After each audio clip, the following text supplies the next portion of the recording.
Now, back in September, we were lucky enough to visit Girona for the launch of the 2019 S5. It was the redesign and relaunch of a bike that's been in Cervélo's lineup for quite a while now.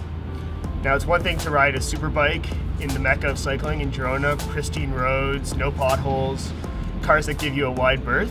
What we really wanted to do is we wanted to bring this bike to Toronto, the big city, and see what it's like to ride a super bike here where, you know, there's a lot more traffic. It holds speed like a TT bike, but handles like your favorite road bike. Cervélo's made a few key geometry changes. These have improved handling, making this bike as much fun on descents as it is riding hard at the front of a group or going for a town side with your friends. Improving the rideability and comfort was a point of emphasis for the engineering team, and to do this they made a couple key changes to the carbon layup, the back end to increase comfort, and to improve the clearance to fit up to a 28mm tire. Though with these NV SES 5.6 rims that come on this build, these 25mm Continentals probably sit closer to a 28mm tire instead.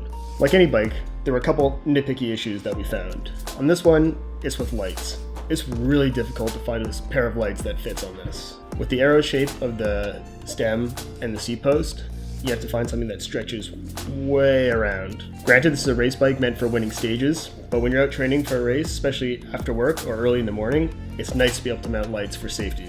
So the new stem is one of the keys to the aero gains on the S5. The way the engineers in Girona explained it is that the air sticks to the top tube and goes out through the rider's legs with less disruption than a traditional stem. But unlike most integrated bar stem combos, Cervélo took fit into consideration. So you can add up to 30mm of spacers underneath the bars, and the angle of the bar can be adjusted to fit each rider. The Y shape of the stem makes mechanical routing easier because it creates fewer kinks for shifting and braking performance. Cervélo thought there was enough of a customer demand that the S5 should be available to everybody in mechanical and electronic shifting group sets. So we got the fully blinged out S5 Dura Ace Di2 version for our test build. So it's the full 9170 Dura Ace throughout. That's got disc brakes and it's electronic. So if you haven't been convinced by disc brakes before, this will definitely win you over. This new Dura Ace group set, great modulation, awesome stopping control. Sure, rim brakes work, but these brakes always work. So if you're torn on the look of disc brakes, I gotta say, on this aero bike, it's mean, it's aggressive. You gotta love these mean and aggressive looking rotors too. I think they go well with the bike. This isn't a traditional two triangle looking frame. So with these disc brakes, I think the look is great. When it comes down to it, looks matter. Now, you're out riding with your buddies, they're gonna be torn on the stem for sure.